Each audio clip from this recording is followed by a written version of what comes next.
from participation to representation, enhancing accessible civic engagement, leadership, and advocacy in political and public life. I have the pleasure of co-chairing this roundtable along with my civil society colleague, Mr. Juan Angel de Gouveia. Mr. de Gouveia is president of RIADIS, the Latin American network of non-governmental organizations of persons with disabilities and their families, and vice president of the International Disability Alliance. Since 2018, he has been accredited as an expert member by civil society before the Committee for the Elimination of All Forms of Discrimination Against Persons with Disabilities, CEDES, of OAS. He is a member of the Board of Directors of the World Federation of the Deaf and serves as president of the Deaf Confederation of Venezuela. In addition, he is also the director of the Vanessa Peretti Foundation. To introduce myself, my name is Elizabeth Tudor-Bezier, Vice Chair of the session of COSP19 and Second Secretary of the Permanent Mission of Canada to the UN. For those who can't see me, I'm a young female with light brown hair, short and large hazel eyes. Today, together with Mr. de Gouveia, we will facilitate this roundtable discussion entitled From Participation to Representation, Enhancing Accessible Civic Engagement, Leadership, and Advocacy in Political and Public Life. Distinguished panelists, delegates, and civil society partners, to kick off our discussion today, I would like to begin with a few points. In our current turbulent times, the world faces a myriad of interlocking challenges and threats. Of considerable concern is the backsliding of democracy and the erosion of fundamental rights. People everywhere are facing growing limitations on their ability to determine the matters, processes, and decisions that profoundly shape and affect their everyday lives, a trend which is increasingly fomenting and entrenching exclusion and disenfranchisement. Indeed, over the last few decades and across the globe, fewer and fewer people are turning out to vote in elections. Crackdowns on civil and political liberties, particularly on the freedoms of peaceful assembly and association and of expression, are worsening and becoming more frequent. Widespread misinformation, disinformation, and hate speech, mainly disseminated online and amplified through the use of digital technologies, contribute to widening polarization and pose risks to democracy, transparency, and accountability. As we mark the 20th anniversary of the adoption of the CRPD, it is therefore vital to ensure that political participation of persons with disabilities as an effective means of bolstering democratic governance and strengthening the civic space, as well as to amplify efforts to realize the rights enshrined in the CRPD for and with and by persons with disabilities. To achieve this, it is fundamental that all barriers are dismantled to enhance the accessible civic engagement, leadership, and advocacy of persons with disabilities in all aspects of political and public life. However, evidence suggests that persons with disabilities are less likely to vote than their peers without disabilities, known as the disability gap. Similarly, persons with disabilities are underrepresented in public office and are less likely, for instance, to work as legislators, whether at the national, municipal, or local level. In still many countries, persons with disabilities are subject to legal provisions that impose disability-based restrictions on their right to vote or to stand in elections and hold public office. During elections, persons with disabilities must overcome the lack of accessibility in physical infrastructure, from inaccessible public transport to inaccessible polling booths, the lack of accessibility in information regarding the time and date of elections, candidate lists and ballot papers, party manifestos, and the lack of inclusive communication, such as sign language, closed captioning, braille, and easy to read. Deplorably, despite 2 decades of the CRPD ushering in a paradigm shift of our understanding of disability, persons with disabilities standing as candidates during elections must confront entrenched stigma and are too often perceived as less competent, unstable, or unable to withstand the demands and responsibilities of holding public office. Such discriminatory purposes and attitudes, stereotypes, and beliefs are reinforced and perpetrated through limited and biased representations of disability in the media, as well as the algorithm-induced echo chambers in digital spaces. Although the Committee on the Rights of Persons with Disabilities has affirmed the right of persons with disabilities to freely and easily establish organizations representing them, in some jurisdictions, persons with disabilities encounter restrictive and overly burdensome registration and administrative requirements when attempting to do so. Some gains have been made in the inclusion and participation of persons with disabilities in public affairs and their conduct, with organizations of persons with disabilities being consulted more frequently and on a broader range of issues. Nevertheless, consultation processes are overall not accessible, lacking reasonable accommodations, physically inaccessible buildings and spaces, and informational and communicational barriers, preventing persons with disabilities and their representative organizations from fully and meaningfully participating and contributing to public decision-making. In addition to these challenges, emerging threats pose new challenges. The continuing digitalization of civic space, propelled by the expansion of digital technologies and AI, has had a profound impact on the right to freedom of expression and opinion and the right to information. Within an increasingly digitalized environment, persons with disabilities are disproportionately exposed to a higher risk of hate speech, violence, and abuse, potentially leading to their exclusion from public life. In short, our discussion today could not be more timely or pressing. Dear colleagues, dear friends, it is my honor to introduce and extend a warm welcome to all of our distinguished panelists here today, starting with Mr. Amon Anastase Mpanju, Ministry of Community Development, Gender, Women, and Special Groups of Tanzania, Ms. Ana Carla Pereira, Director for Equality and Non-Discrimination, DG Justice and Consumers of the EU Commission, Mr. Dan Rachel, Commissioner for Equal Rights of Persons with Disabilities from the Ministry of Justice of Israel, Mr. Floyd Morris from the UN Committee on the Rights of Persons with Disabilities, and Ms. Janet Charchuk of Down Syndrome International Canada. We will shortly invite each of our panelists to deliver their presentation to share their thoughts and insights of the crucial issue. We do want to give some more time to panelists for people to deliver interventions and to ask questions. So we will have to unfortunately cut to shorten our remarks a little bit here on the panelist side as well, I believe, just for a couple of minutes, just so we can give more people time to ask questions. So we'll ask for 7 minutes of interventions for each panelist, if they do not mind. Following the presentations, we will invite delegations and observers to participate in the interactive dialogue through a Q&A session and to pose questions to the panel. Participants who wish to take the floor are invited to press the button on their desk after the co-chair opens the floor.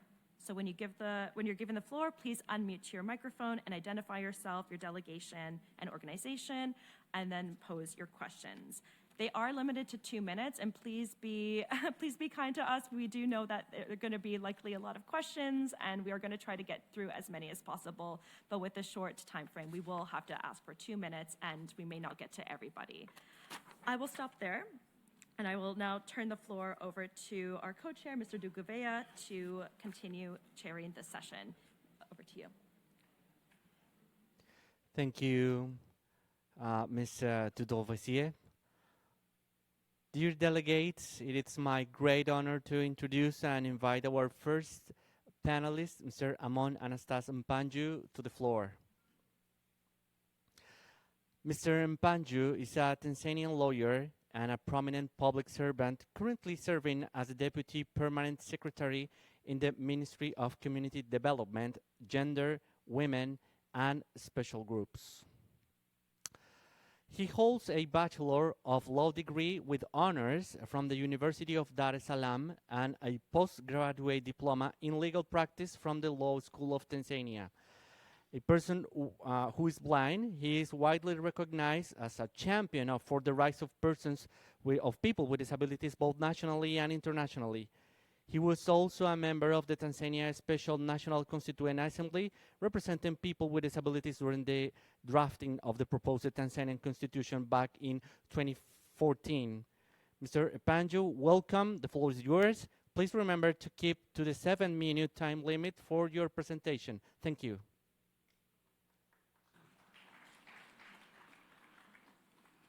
Thank you, co-chairs, esteemed fellow panelists, Excellencies, ladies and gentlemen, good morning.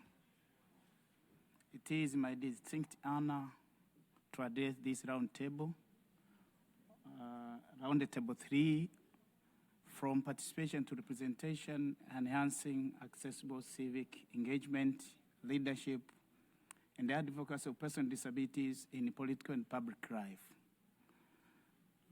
Looking at the nature, the topic in front of us, it entails and encompasses a lot of things which we need to look at, but looking at it, it is in line and with the 20 years of celebration and the evolving nature of inclusive governance.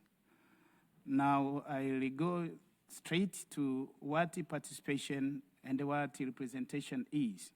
For a very long time, and for the existence of 20 years of CRPD, we all agree that CRPD has influenced regional, sub-regional, and national legal systems, constitution, policies, and administrative measures to ensure that persons with disabilities participate in the development within our respective areas. And looking at what is being portrayed to us, it is really an achievement to have persons with disability as participants in the process as a fundamental principle towards inclusion.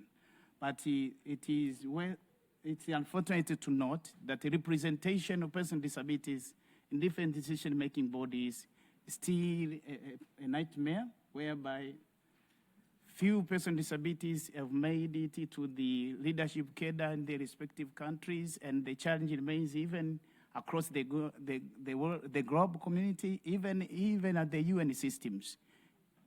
You find that we don't have directors heading the UN systems, even for African Union or European, we don't have persons with disabilities heading the most important position. The same applies to our respective countries. Now, that being said, I would use Tanzania as an example to explain what could be done to ensure that we have effective, meaningful representation of persons with disabilities across the government structures, in the parliament, executive bodies, in the councils, and the different levels of the decision. For Tanzania, right after ratification of the UN CRPD in the year 2009, we enacted the specific disability laws, the one for Tanzania mainland and the other for Tanzania Zanzibar, which put in place and reflect the content of the Article 29 of the CRPD. Article 29 of CRPD requires member states to ensure that we put in place measures that will guarantee participation of persons with disability in political and public life, but to ensure that persons with disability are active members in terms of election, but also in holding offices. For Tanzania, we made sure that Section 51 of the Persons with Disability Act, Act number 9 of 2010, and the Zanzibar Rights and Privilege Act also guarantees the participation of persons with disability in all democratic process in the election, but holding offices. We did not end up there. We made sure that our constitution embraces articles that guarantees participation of persons with disabilities, Article 11 and Article 18, which guarantees the freedom of expression of persons with disabilities, and Article 20 that guarantees the association of persons with disability, and Article 21 in terms of expression and of their will and opinion. And also we went further to amend electoral laws, to reform electoral laws whereby the Election Act, Presidential, Parliamentary and Councillors Election Act, Act number 1 of 2024, it was reformed to ensure that it embraces the content of Article 29 of CRPD by putting in place the favorable environment for persons with disability to be able to participate in the electoral processes, but also in the governance process. As a result of those interventions, Tanzania has made notable progress in terms of including persons with disability as a representative in different levels of governance. For 3 years consecutively, we have a member of persons with disability in the cabinet representing us as deputy minister, whereby all the issues that are deliberated at the cabinet levels take into account issues of persons with disability. But also we have permanent secretaries or principal secretaries who 2 persons with disability out of 25 ministries, and the deputy permanent secretaries with a disability, they are 2. But we did not end up there. We have executive officers. We have Solicitor General with albinism. You can imagine a person with albinism heading the prosecution process. At the end of the day, we are granted issues of disability to be catered for. But we have judges and magistrates with the disabilities. We have honorable members of parliament with the disabilities, where now the numbers raised from 2010, there were 3, now there are 5 members of parliament in the National Assembly with the disabilities. But not only that, we have ambassadors with the disability. Our ambassador in Geneva, out of 21 ambassadors, 2 of them were persons with disabilities.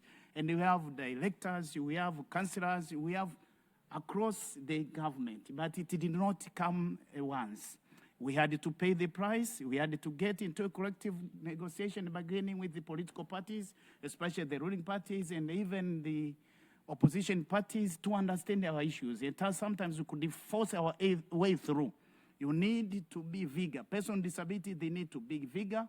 They need to be courageous enough to jump all the barriers that may limit having effective representation or having persons with disability in the meaningful leadership positions.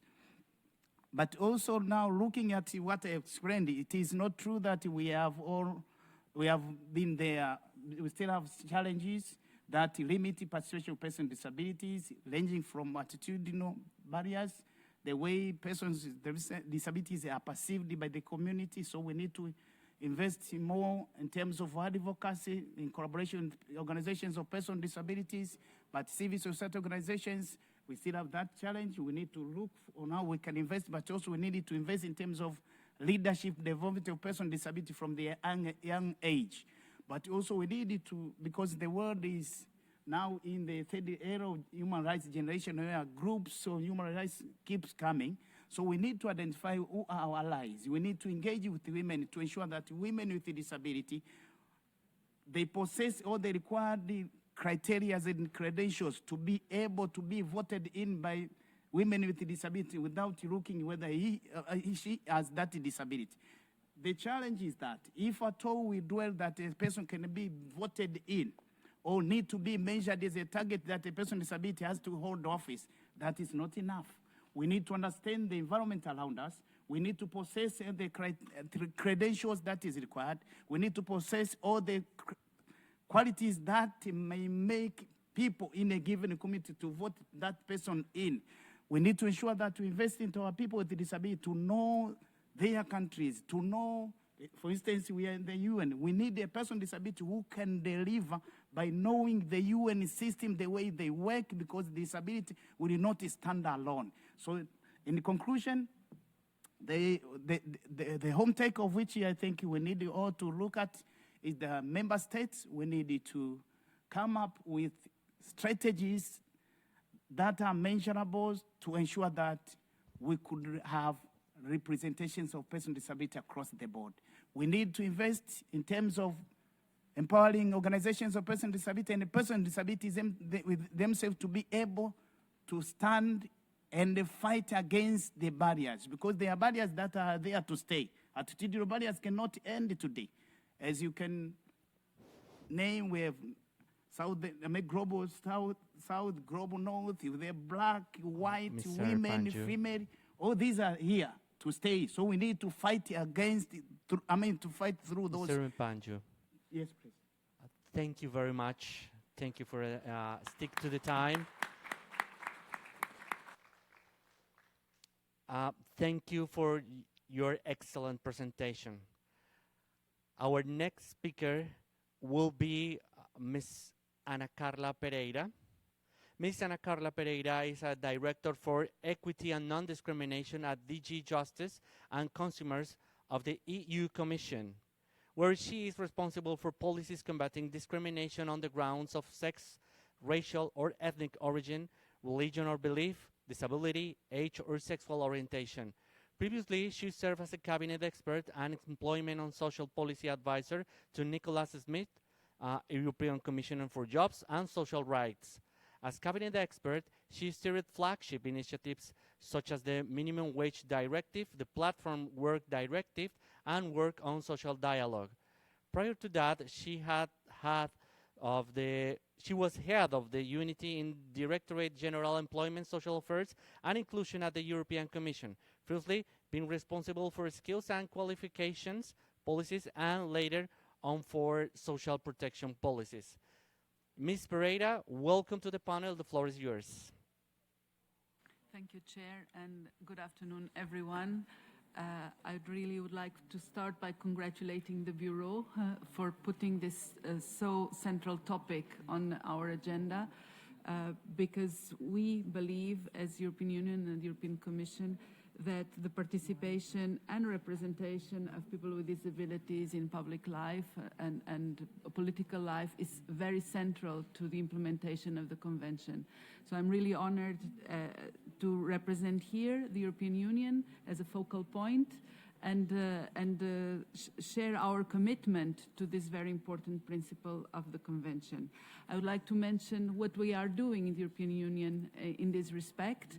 And I would like to start by saying that for us, participation, meaningful participation of persons with disabilities means having participation in the political process, as actually it has been mentioned by my co-panelist.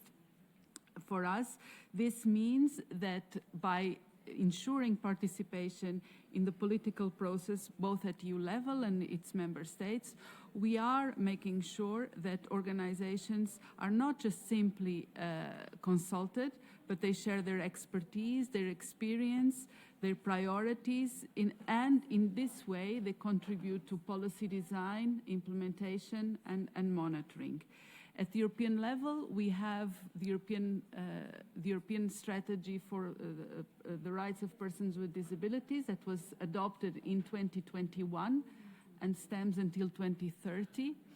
And we have recently adopted new measures that reinforce the action under this strategy. And a very important element was actually to consult persons with disabilities, their representatives, and civil society on the preparation of this strategy. So the strategy has three main angles that I would like to refer here that we believe are relevant for this debate. The first is the direct support we give to organizations of persons with disabilities in the EU. We have what we call the Disability Platform, which is an outlet of dialogue between the focal points of the member states with the Commission, which is the focal point for the European Union, and organizations of persons with disabilities and civil society. And this platform meets very regularly throughout the years to discuss the topics and priorities for implementation. We also provide direct financial support, and this year we have channeled 8 million euros for the support of organizations of persons with disability. And this is just an example because we do this on a yearly basis. And we also make sure that the consultations themselves are accessible and inclusive, because of course it's necessary that the consultation is in accessible formats, easy to read versions, and targeted outreach to organizations representing the diversity of persons with disabilities. The second point I want to mention is what we do to improve participation in political and public life. And to recall that for us, this is not just a matter of disability rights. This is a fundamental issue to ensure an inclusive democratic governance, because we know that's when everyone votes, when everyone is represented, that you have vibrant and healthy democracies. So in the EU, we have been working to make this a reality. We are committed to this obligation that the Convention puts upon us, recognizing that persons with disabilities have the right to participate in political and public life on an equal basis with others, whether it's through voting, standing for elections, or engaging through their representative organizations.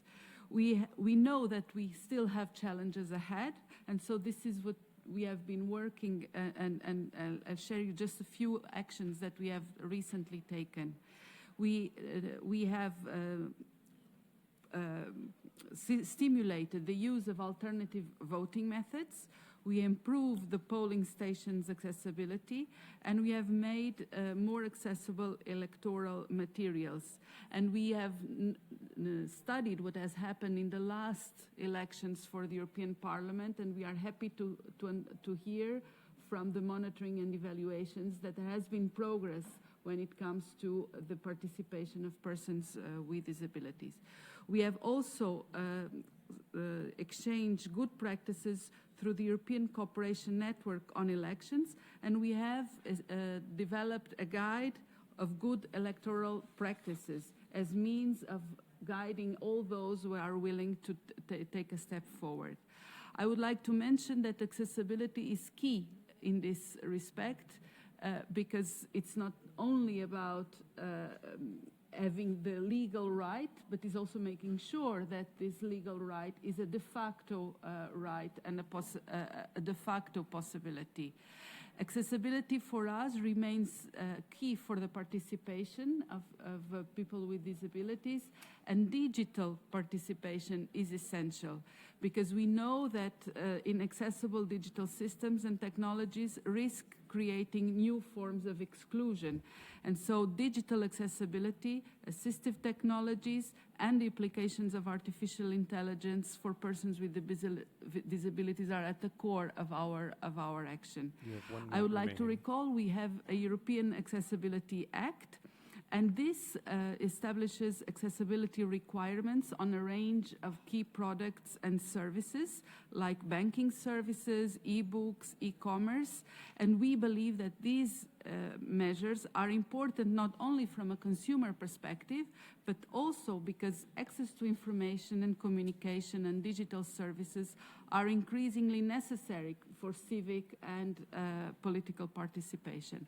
I will end here because I know we are in a short of time, just to confirm that we, as European Union, as European Commission, remain steadfast on our commitment to the Convention, and we are happy to work with all the partners across the globe who wish to pursue this endeavor. Thank you.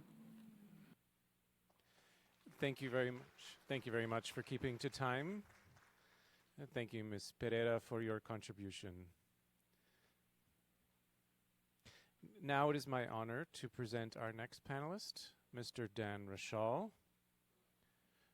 Mr. Rashal has served since 2021 as Commissioner for Equal Rights of Persons with Disabilities at Israel's Ministry of Justice.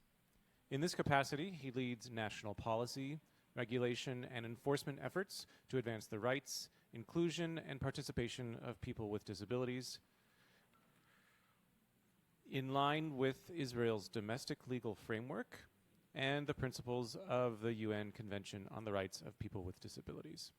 His work focuses on strengthening accessibility, equality, and rights-based implementation across government, public bodies, civil society, and the private sector, while also promoting cross-sector and international cooperation on legislation, policy, development, regulatory frameworks, and enforcement. Mr. Rashal, you have the floor. Thank you. I am proud to represent the State of Israel and the Commission for Equal Rights of Persons with Disability within the Ministry of Justice. My core message today is simple. Participation matters, but participation alone is not enough. We should measure success not only by whether persons with disabilities are present in civic spaces, but by whether they are represented in decision-making, can stand for office, can hold public functions, and can influence the policies that shape their lives. That is the shift I hope we can make in this roundtable from access to innovation to access to power sharing. This issue is urgent because democratic systems are already under pressure. The UN Disability and Development Report of 2024 shows that persons with disabilities are still being left behind across multiple SDG targets. So, disability-inclusive political participation is not a specialist side issue. It is part of rebuilding democratic legitimacy itself. The legal baseline is already robust. Article 29 guarantees political rights on an equal basis with others, including accessible voting procedures, secret ballots, the right to stand for election, to hold office, and to participate in political parties and representative organizations. Article 33 of the Convention, as well as General Comment Number 7, adds that state must closely consult and actively involve persons with disabilities through their representative organizations in implementation and monitoring. And the CRPD Committee's 2025 Day of General Discussion was convened specifically to prepare a future general comment on Article 29, which underlines that this is an implementation priority and is subject to further deliberations such as the one we are having now.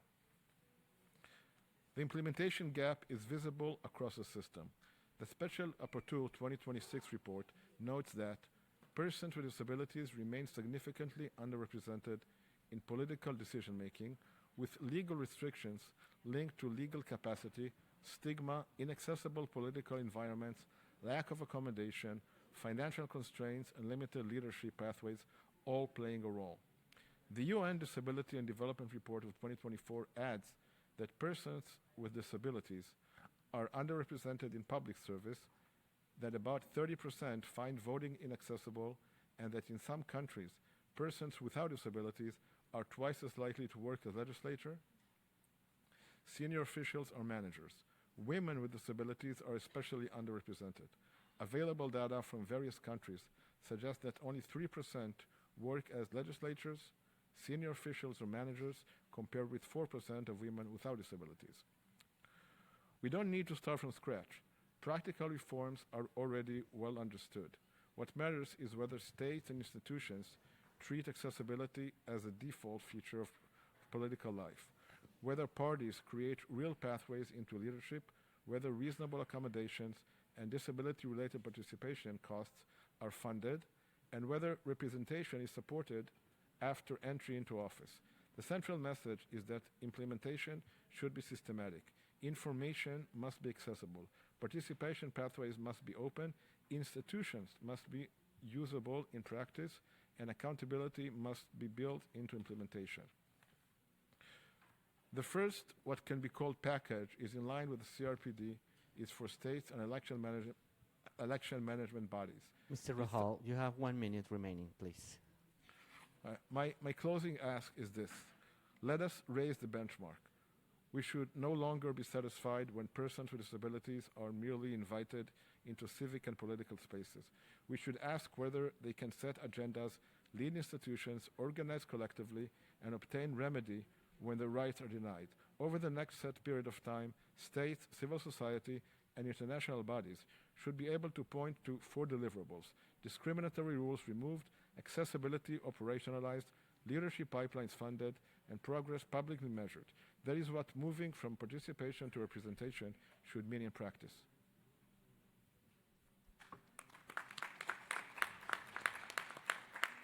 Thank you, ladies and gentlemen.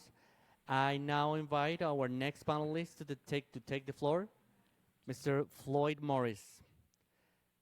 Mr. Morris is a professor in political communication and disability studies and the director of the Center of Disability Studies at the University of West Indies. The first person with a visual disability, is a blind person, to be promoted to this rank at the institution. He has researched and published extensively on the subject of political communication and disability studies, evidenced by over 30 international publications. Mr. Morris has first appointed as the senator in 1998, becoming the first blind person in Jamaica to be appointed to the Senate. He has promoted to Minister of State in Ministry of Labor and Social Security in 2001, and was instrumental in the design and the passage of the Disabilities Act of Jamaica. For his tremendous effort, he was elected to the United Nations Committee on the Rights of Persons with Disabilities in 2020 and re-elected back in 2024. Mr. Morris, you have the floor. 7 minutes, please. Thank you. Thank you very much, chairpersons, and I want to acknowledge all the distinguished guests and panelists, including the chairpersons and members of the CRPD committee, led by Ms. Mian Kim. Persons with disabilities are not objects of charity. We have the right to participate in all areas of life as articulated in the CRPD of 2007. This includes the participation of persons with disabilities in public life. 20 years have elapsed since the CRPD was established, and it constitutes a critical juncture for evaluation. During this time, I have been able to look from a vantage point as a member of the CRPD committee and one who was instrumental in leading the negotiations for Jamaica on the CRPD in 2002 to 2007, of which Jamaica was the first country in the world to sign and ratify the treaty in March 2007. I'm currently serving on the CRPD committee and doing my second term, and I must indicate the CRPD committee constitute a dedicated body of competent individuals who have been charged to monitor the implementation of the treaty. And here I want to make an appeal on behalf of the committee to all states parties to make sure that we honor our obligations, financial obligations to the UN, so that the CRPD committee and other treaty bodies can complete and advance the important work that have been mandated to them. I have personally participated in over 60 country evaluations on the CRPD committee over the past 6 years. And in this, we have seen a number of challenges, including problems with accessibility, problems with access to justice, independent living, deinstitutionalization, inclusive education, access to employment, access to health care, social protection, adequate social protection. And there is a commonality that exists between these countries in the evaluation, where persons with disabilities have been absent from the decision-making table. Persons with disabilities need to sit and participate at the decision-making table where it matters to their lives. Limited involvement of persons with disabilities in political representation exists across the world. There is approximately 46,500 persons in national parliaments across the world. And of this, it is estimated that only 1% constitute persons with disabilities, where we have the global population of persons with disabilities representing 16% or 1.3 billion individuals. There therefore exists a disproportionality in terms of representation of persons with disabilities in national parliaments across the world. There needs to be what I regard as a grassroots political model of disability that represents the next frontier of disability advocacy. Persons with disabilities and their families must join together to use their votes to advocate for programs and policies relating to them. When the 16% of the global population of persons with disabilities join with mother, father, children, it mushrooms to over 48% of the global population. Politicians do not ignore large numbers of organized groups. Persons with disabilities and their families must organize around this noble objective to get things done for them. In conclusion, persons with disabilities need to move from being mere voters to participants at the decision-making table. The power of our vote must become an intrinsic value. We must join with family members for greater empowerment. NGOs and organization of persons with disabilities must be involved with setting the agenda with grassroots groups of persons with disabilities. Our vote is power. Our vote can speak. Our vote has value. We must make it matter in the next disability frontier. I thank you very much. Thank you, Mr. Morris, for your excellent presentation and to stick to the time. Dear delegates, civil society friends, I will now hand over the co-chairmanship back to Mr. Studol-Vessier, who will continue to moderate our meeting today. Over to you, Mr. Studol-Vessier. Thank you so much, Mr. De Gouveia, for his excellent co-chairing of this roundtable. I now invite our fifth and final panelist, Ms. Janet Charchuk, representing Down Syndrome International, to deliver her presentation. A little bit about her. Ms. Janet Charchuk is a self-advocate and motivational speaker from Alberton, Prince Edward Island, Canada. She is Canada's ambassador with Down Syndrome International and a trustee on their board. Her speaking engagements have taken her across the world, and she has spoken to parents, self-advocates, teachers, educators, medical professionals, lawyers, and politicians about the importance of inclusion for everyone in all aspects of their life. Ms. Charchuk lives independently, volunteers in her community, works as a ranch hand at the equine therapy facility, and believes in showing her abilities.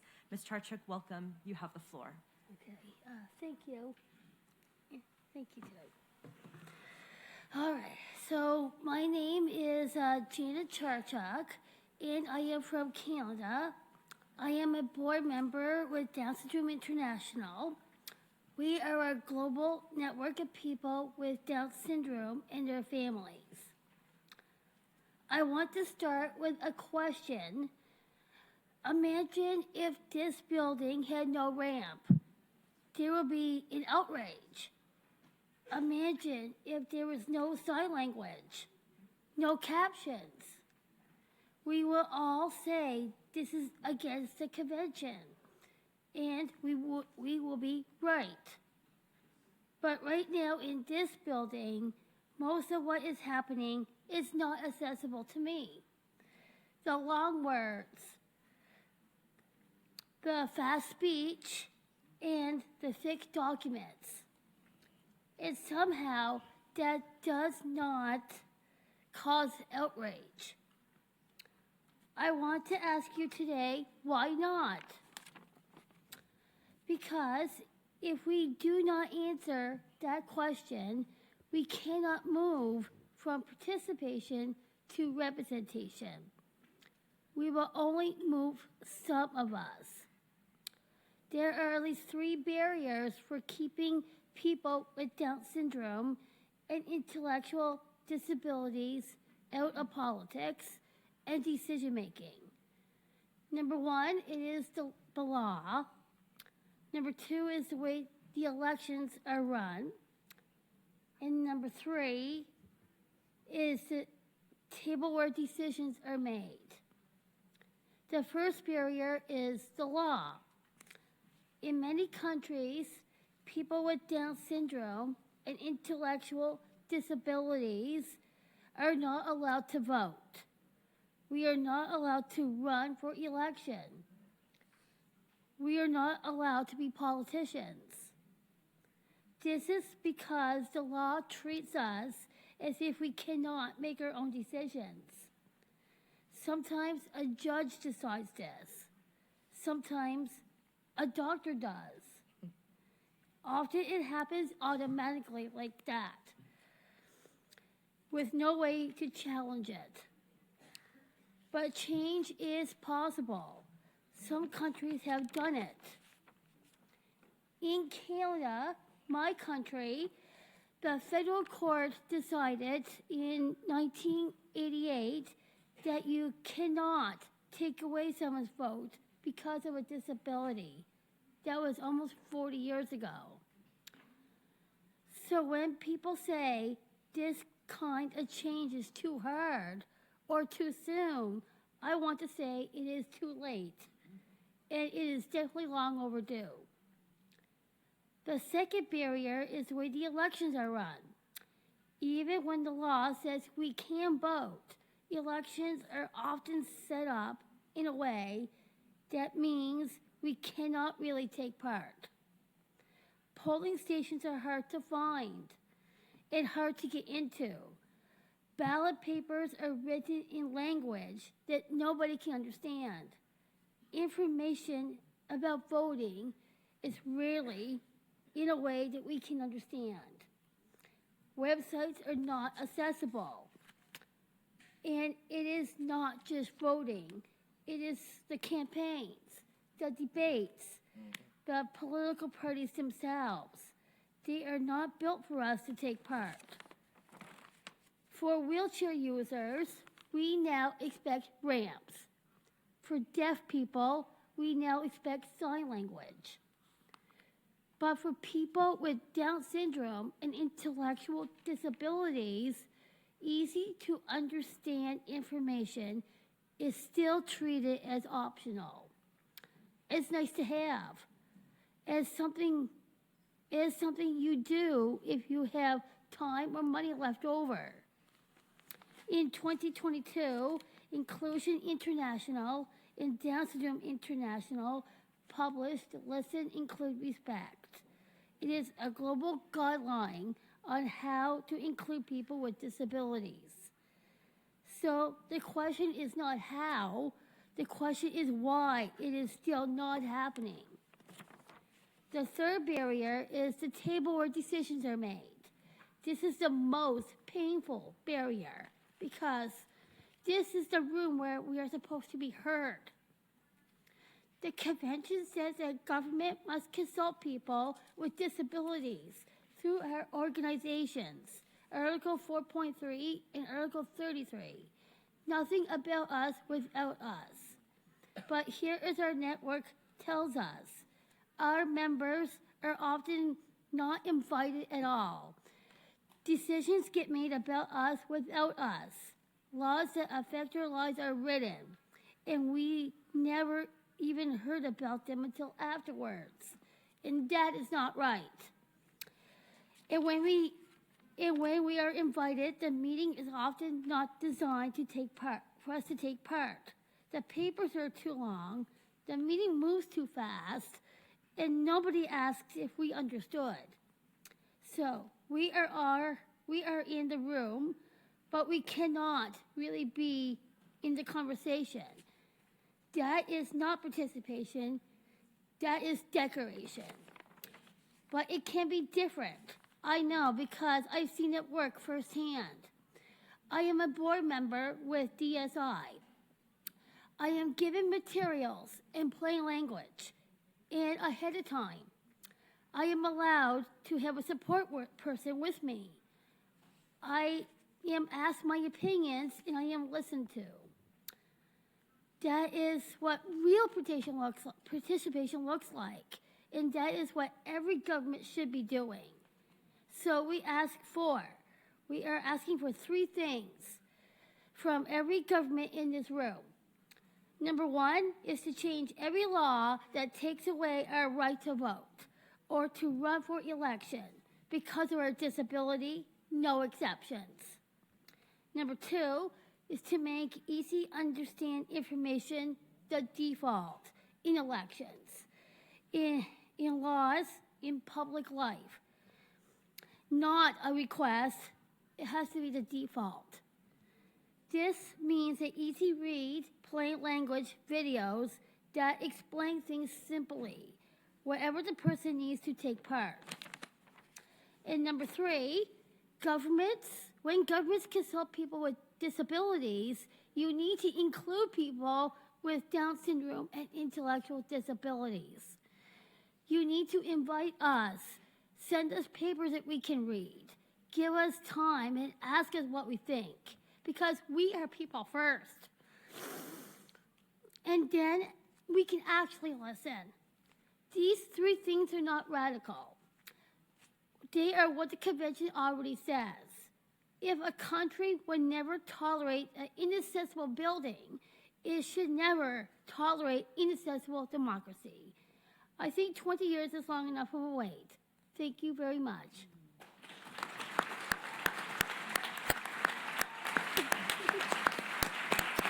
I'd like to thank Ms. Charchuk for your presentation.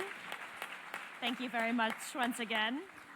Distinguished delegates, ladies and gentlemen, we are now at the close of the presentations. Thank you to all panelists for their excellent interventions and contributions to this roundtable. Without further ado, let's move on to the next segment of the roundtable, which is the interactive discussion between panelists, delegates, and participants. For this purpose, delegates and other participants may press the button at their desk to request the floor. All interested delegations, accredited NGOs, and observers from UN entities and national human rights institutions are able to inscribe. This is a first-come, first-served basis. We will call and give the floor to the first 3 inscribed government delegations, followed by 1 NGO, 1 UN entity, and 1 NHRI, and microphones shall be unmuted when they are given the floor. When you're given the floor, please identify yourself, the title of your delegation and organization that you are representing. Please pose specific questions. Please be brief in your questions. I may have to ask that. And of course, we encourage you to use plain and easy to understand language, as Ms. Charchuk has just mentioned. All interventions, please, must not be longer than 2 minutes. I will be ruthless in cutting the microphone since in the interest of time for everybody. And I now, without further ado, open the floor to inscriptions. All right. I now give the floor to the distinguished representative of the United Arab Emirates. You have the floor. أصحاب المعالي والسعادة. Your Excellencies, ladies and gentlemen, distinguished delegates, dear colleagues and partners, peace and God's blessings be upon you. My name is Fatma Msharbak and I'm from the Ministry of Family Affairs from the United Arab Emirates. Our debate today comes at an important time as we are reviewing what has been achieved after two decades have passed to the adoption of the CRPD and what awaits us to implement it. And participation does not mean simply having more people or opening the door to dialogue, but it also means that the voices of persons with disabilities are part of setting priorities and making policies and influencing decisions that affect their daily lives. In the United Arab Emirates, we use the expression of people with determination to express the dignity, the ability, and the contribution of persons with disabilities. And this is accompanied by a national program that makes sure to have actual participation in policy making and setting the services, not simply being users of those services. And there, the civil participation requires very clear requirements. They require information that is easily accessible, that is clearly stated, consultations and representation that reflects the different kinds of disabilities and experience, and safe channels to express opinions, and forces for leadership and for championing courses. And this is all reflected in how policies are made. And we make sure that persons with disabilities and their families play an important role in tying policies with lived experiences in terms of legislation, services, education, employment, and social life. Would be more effective when microphone has been switched off. To thank the UAE for their presentation, I now give the floor to El Salvador. El Salvador, you have the floor. Señora Presidenta. Madam Co-Chair, distinguished delegations, the subject that brings us here today will determine the future of the Convention on the Rights of Persons with Disabilities, how to open up spaces and turn them into centers for power and political leadership. The state of El Salvador is driving forward a transformation to break down the bureaucratic walls that have traditionally limited the participation of persons with disabilities. Through new institutional design, the state has included persons with disabilities in public governance. They do not participate as observers, but they act as decision makers with full abilities to design our new national inclusion policy that is fully in line with the Convention. True Civic participation requires accessible, universal, and binding channels that go beyond traditional assistentialist approaches with a passive role. We are promoting mechanisms that allow persons with disabilities to make a direct contribution to the formulation, implementation, and assessment of policies and strategies that impact their lives. A tangible example is our administrative institution. Its executive board includes, according to a legal mandate, a representative of civil society from the sector with clear rules about voting and quorums that ensures direct, unmediated and barrier-free participation. Persons with disabilities participate in interinstitutional coordination and oversight, and that strengthens their impact on public policy. This shows that inclusion cannot be limited to symbolic or consultation or physical inclusion. It needs to generate real opportunities for persons with disabilities to exercise leadership, to have an impact on public policy, and to make an active contribution to the development of their communities. In this context, we would like to ask the panelists. I'd like to thank the distinguished delegate from El Salvador for their intervention. I now give the floor to the distinguished representative of Malta. Malta, you have the floor. Malta thanks the Bureau and all the panelists for this important discussion. At the heart of Malta's approach is the principle of empowerment. Both our National Disability Strategy and National Autism Strategy are built to ensuring that persons with disabilities are able to participate and lead in public life on an equal basis with others. A key milestone in this regard has been the Personal Autonomy Act, which affirms the legal capacity of all persons and guarantees access to the supports needed to exercise that capacity. This has been essential in enabling genuine participation in civic and political life. Support measures such as personal assistance, assistive technologies, and sign language interpretation services play a crucial role in ensuring accessibility and equal participation. Without these, participation risks remaining theoretical rather than real. Malta has moved beyond consultation towards active involvement. The Engage Committee ensures direct participation in policy and legislative processes, alongside statutory representation on key national boards. We have also strengthened accessibility in public consultations through easy read and plain language materials and targeted engagement sessions. Structured bodies such as the CRPD Council, the Consultative Committee for Persons with Intellectual Disabilities, and the Maltese Sign Language Council, as well as the Autism Advisory Council, further ensure sustained participation and voice. All these efforts are translating into real representation. Malta remains committed to ensuring that persons with disabilities are. I'd like to thank the distinguished delegate of Malta. I now invite the representative from an NGO to deliver their statement. Hola, mi nombre es Jessica. Hello, my name is Jessica Gutierrez. I'm from Argentina, and we are working with the organization Women Knocking Down Barriers and the Latin American Justice Group. I'm taking the floor today because clearly we are talking about leadership and participation, but it's necessary for us to talk about the barriers that women with disabilities face when we are simply trying to live or survive. We face various different forms of violence that we have to go through and overcome little by little with support. But that is when we say that power reaches other spaces where our voices need to be heard. For that to happen, there needs to be a process prior to that. Our familia supports us, but they need to have the tools that they need to be able to support that woman with disabilities. First of all, so that they can get out of their houses, and next, to be able to overcome all of the barriers that they face in education, healthcare, and in every area. And after that, we need a context of civil society organizations that can support and maintain those women in their activities.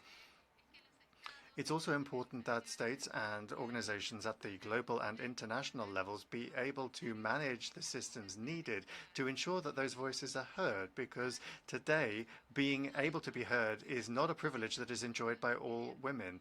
It's not just about wanting to do it. You also need to generate the spaces and contexts and structures necessary to ensure that the voices of women with disabilities are no longer silenced, to make sure that they are heard and that they are taken into account in decision-making spaces.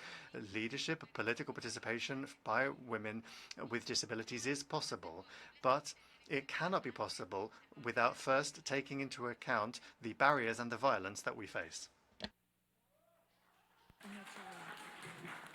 I'd like to thank the representative from the NGO. I now give the floor to the representative from the NHRI. You have the floor.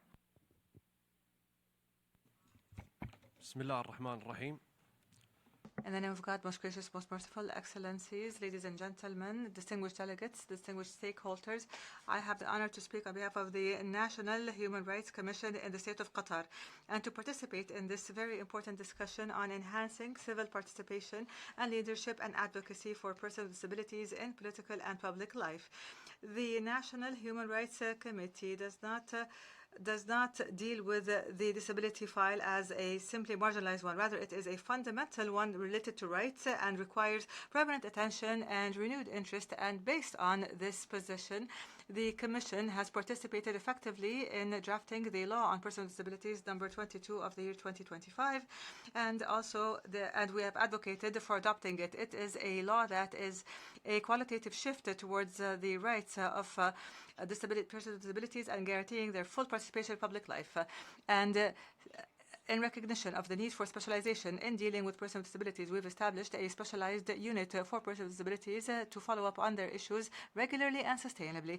And we work diligently to remove any obstacles that may prevent them from fully enjoying their guaranteed rights. And based on this, the Commission, at the end of 2023, hosted the second National Human Rights Conference under the title Human Rights for Persons with Disabilities, Protection and Empowerment.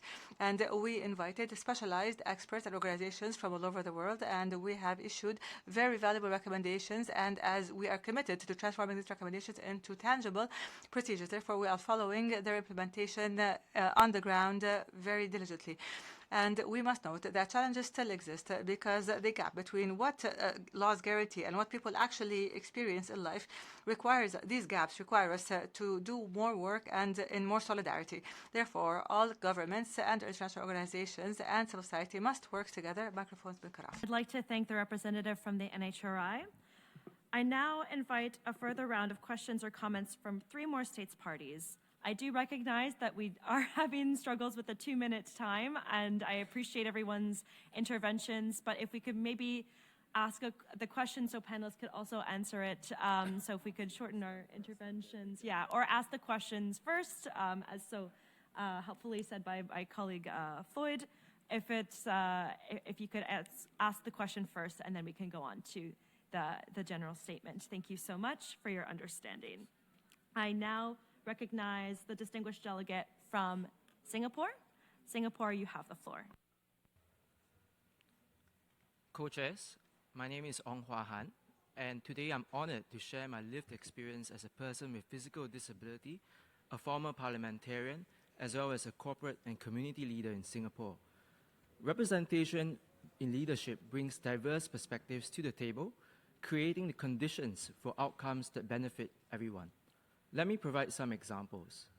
When I served in Parliament, I championed disability inclusion. Beyond this, I spoke on a wide range of topics, including AI and financial literacy for young students, public transport, healthcare, and many more. With persons with disabilities in the room, the quality of policy making and public discourse both improve. We surface needs that others might not see. But we are also citizens with the capacity to contribute our unique perspectives on broader issues and advance the common good. Professionally, I'm a corporate banker working at a major European bank. I'm proud to lead the firm's work placement program, which invests in persons with disabilities, nurturing the next generation of talent within our industry. I also serve as the co-chair of the Singapore Business Network on Disability, a community of businesses united by a shared commitment to disability inclusion. Lived experience grounds all of this. Authenticity drives lasting change. Yet persons with disabilities across the world are still underrepresented at the highest levels. Often this is due to poor foundations in key areas like education and training, employment and community living. Singapore has made encouraging progress in strengthening these areas through enabling master plans developed together with persons with disabilities. But this is the floor, not the ceiling. Surely more can be done. My question today is this: how do we ensure more governments, institutions and organizations with influence invest in real pathways and leadership pipelines so that we nurture persons with disabilities from the start? Thank you. I'd like to thank the distinguished delegate from Singapore. I now give the floor to the distinguished representative of Yemen. Yemen, you have the floor. Madam Chair, Excellencies, ladies and gentlemen, peace and God's blessings be upon you all. My country affirms that the full and effective participation of persons with disabilities in decision-making is an inherent right and a fundamental pillar for achieving comprehensive development. Enabling them to contribute to the formulation of policies and the design of programs that affect their lives is essential to ensuring more inclusive and equitable societies. Despite the challenges posed by the war waged by the Houthi militia, the terrorist Houthi militias against residential areas, and the human losses and permanent injuries it has caused, particularly as a result of landmines and explosive remnants, which have led to an increase in the number of persons with disabilities. Despite all this, the Yemeni government continues its efforts to promote the rights of this group and to empower them through programs aimed at enhancing inclusion, expanding opportunities for participation, and empowerment. Yemen allocates special importance to partnerships with organizations of persons with disabilities and civil society, considering them essential partners in promoting community participation and conveying the voices of persons with disabilities to positions of influence and decision-making. In this context, the Republic of Yemen emphasizes the importance of strengthening international cooperation, technical support, and capacity building in order to enable organizations of persons with disabilities and civil society to effectively fulfill their role as active partners in development and policy making, and to enhance the participation of persons with disabilities in positions of leadership and decision making. I thank you. I'd like to thank the distinguished representative from Yemen. I now give the floor to the distinguished representative of Canada, followed by Georgia, and then we will turn over to panelists for their responses. Canada, you have the floor. Thank you, Chair. My name is Aidan Lapp, and I am delighted to be joining Canada's delegation this year as a youth representative. I myself am legally blind, and so it is therefore a great honor to get to speak today on behalf of Canada on this topic of decidedly global and human salience. Canada welcomes this important discussion and remains committed to advancing human rights and improving the civic participation of persons with disabilities. Accessible civic spaces enable the participation of persons with disabilities. This includes the constitutional right to vote and to run for office. Our Elections Modernization Act strengthens inclusion, and with the help of the disability community, we can ensure that polling is accessible. But meaningful civic participation extends beyond polling to everyday life.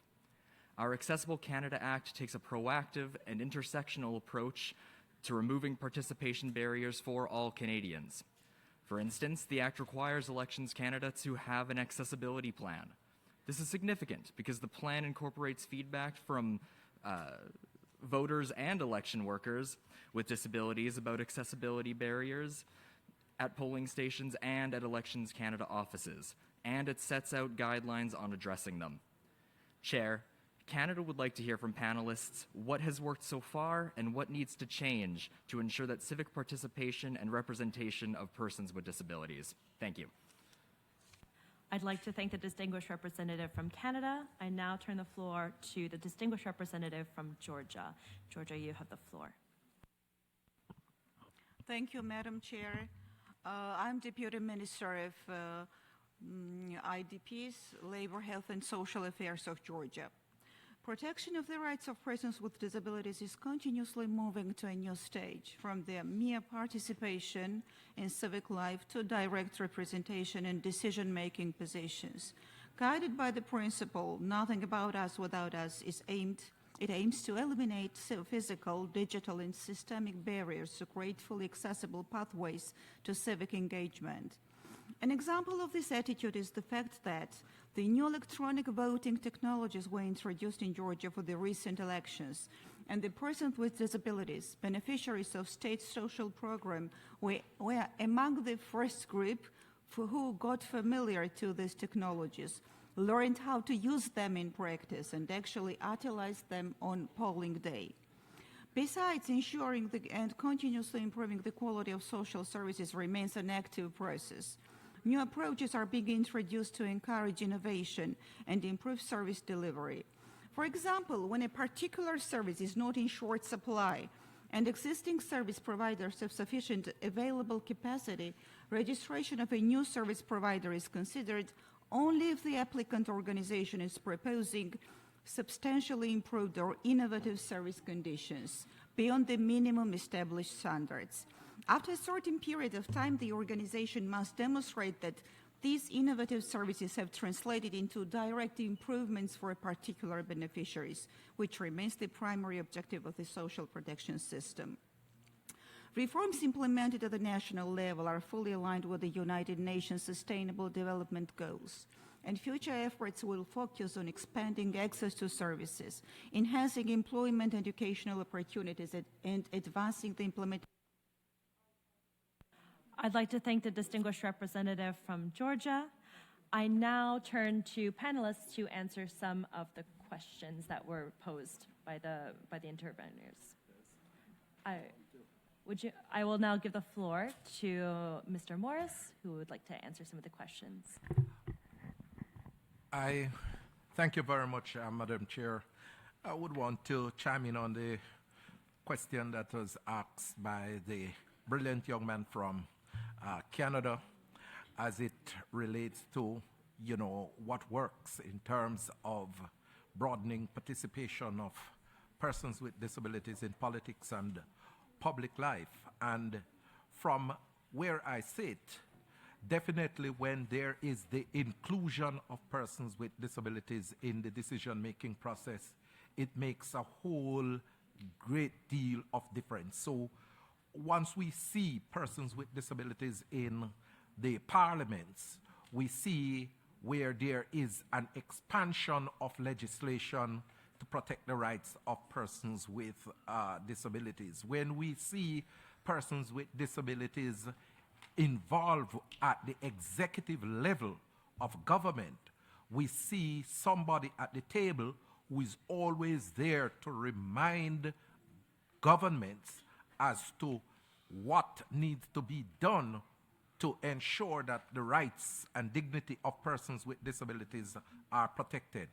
What we have seen is where when persons with disabilities are included in boards, for example, their rights are protected and they are involved in crafting programs and policies for their development. And when we see persons in jurisdictions where there are affirmative actions for persons with disabilities to be employed in the public sector, when those policies are adhered to, we see an increased participation in persons with disabilities. And I say that we must move to the point where we ensure that there is meaningful participation, where persons with disabilities are brought to the decision-making table and they have the right to determine their future and to determine their destiny.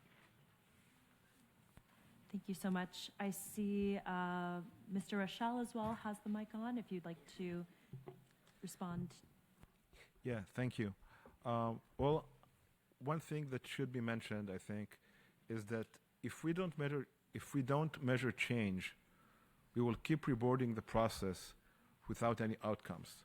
Now, the duty to remove barriers remains with states, but durable change also depends on the persons themselves, persons with disabilities, to organize, to vote, to join parties, to stand for office, to file complaints, to fight, like my colleagues just said, and to use any means of lawful advocacy tools when there seems to be a sign of blocked rights. Thank you. Thank you so much. I now give the floor over to Mr. Mapandreou as well to respond. Thank you, Co-Chair. What has worked well and what has not worked well.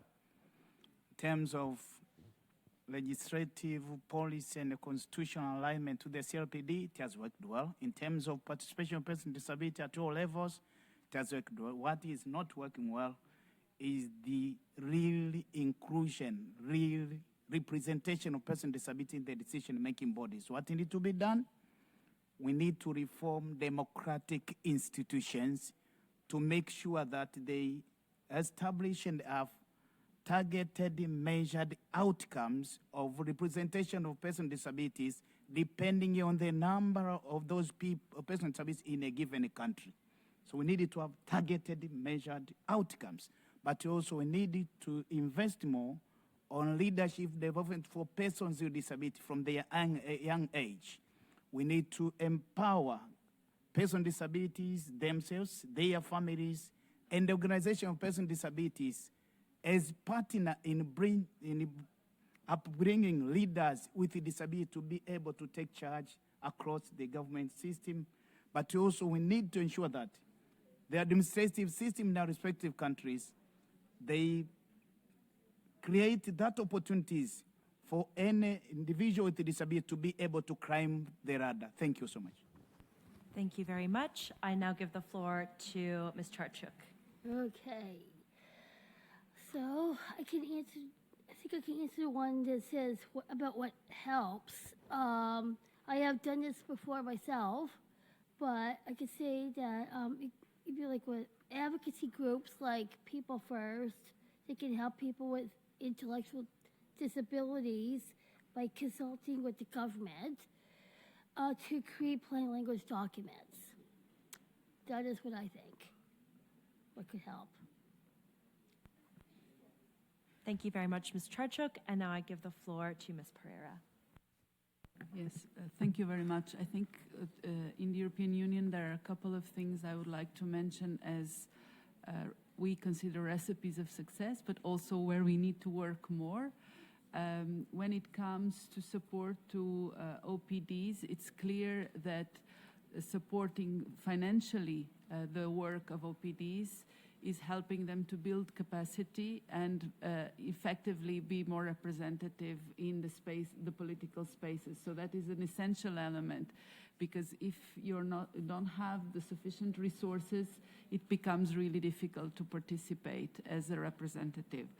We, in the European Union, we have, I would say, a strong legal and policy framework when it comes to democratic rights. And this is something that we value very much as obviously a foundation element of our values. And we would say this is a recipe of success.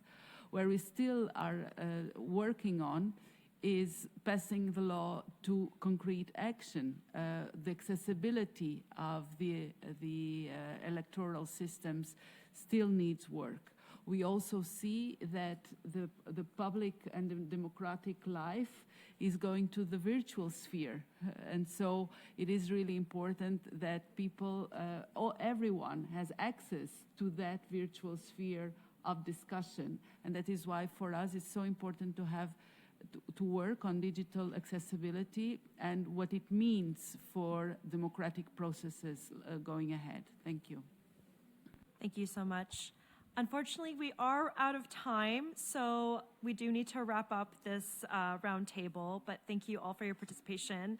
I will now give the floor over to Mr. de Gouveia to deliver his closing statement, and then I shall wrap up the roundtable. Distinguished delegates, esteemed panelists, as we come to close of this important roundtable, I would like to express my sincere gratitude to all panelists and the participants for your contribution throughout these discussions. Today's discussions have demonstrated that participation is not enough if it does not lead to representation. Persons with disabilities must not only be consulted, they must be present where decisions are made, where policies are shaped, and where the future of our societies is determined. 20 years after the adoption on the Convention on the Rights of Persons with Disabilities, we have witnessed important progress, from legal reforms to guaranteeing accessibility. Still, As many speakers highlighted today, the reality is that persons with disabilities continue to face barriers to voting, standing for elections, accessing public office, participating in civic life, and exercising leadership to their communities. We also heard that accessibility must be understood broadly.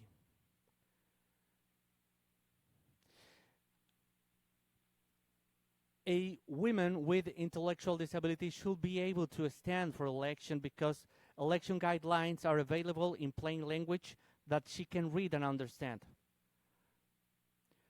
Refugees with disability should be able to influence political party processes because they have been given a seat at the table and a voice in decision making.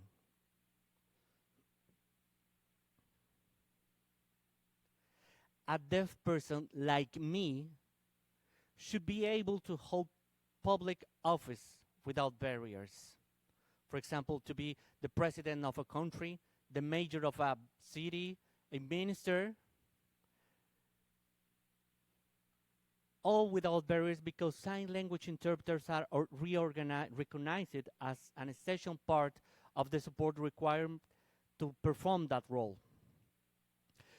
Colleagues, as civic space continues to shrink for organizations of persons with disabilities, the principle of nothing about us without us remains as relevant today as ever. Our call today is to increase investments in disability inclusion, strengthen partnership with OPDs, and remove legal, physical, communication, and attitudinal barriers. This is why the upcoming CRPD General Comment on Article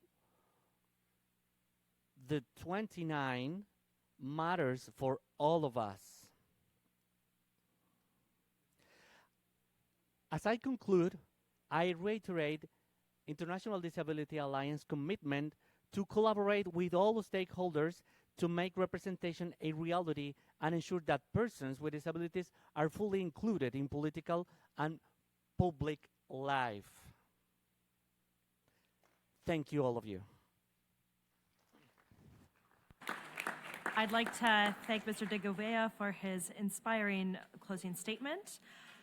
As we wrap up, I would just like to mention some points as a summary from us as co-chairs to yourselves, which will be very helpful, I'm sure, for all of you when you're doing your reporting.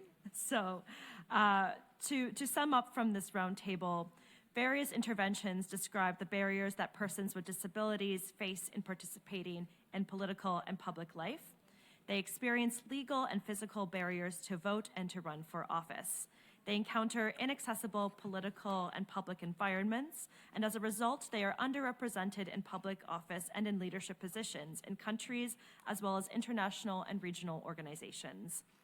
It was encouraging to hear about initiatives to address these challenges. The CRPD guarantees participation in political and public life, and we have heard how countries have reflected these guarantees in their national laws. We have heard about persons with disabilities taking positions as members of parliament and in other leadership positions. Persons with disabilities and their representative organizations are also being increasingly consulted to design regional and national strategies on disability. Countries have invested in accessible electoral materials and stations and in digital participation. On the way forward, speakers stressed the need to change mindsets and attitudinal barriers towards persons with disabilities. They highlighted the need to develop strategies that are measurable to ensure participation of persons with disabilities, including in policy design and monitoring. And they called for targeted measures to ensure that progress reaches women with disabilities as they face multiple barriers. Thank you all to panelists